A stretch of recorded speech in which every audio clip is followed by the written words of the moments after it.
La mañana de este martes 23 de enero se desplomó una avioneta en el poblado de Pantanal, muy cerca al Aeropuerto Internacional Amado Nervo de Tepic.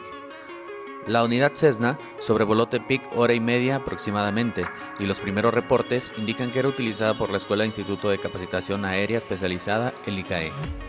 En este accidente fallecieron 4 personas, 3 hombres y una mujer, quienes se dice, algunos son familiares del precandidato a la presidencia de Tepic, Adán Casar Rivas.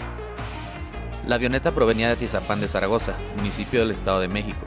Así lo dio a conocer el secretario de Seguridad Pública, Jorge Benito Rodríguez. Los servicios de emergencia y peritos llegaron a la zona para levantar indicios y mitigar el fuego.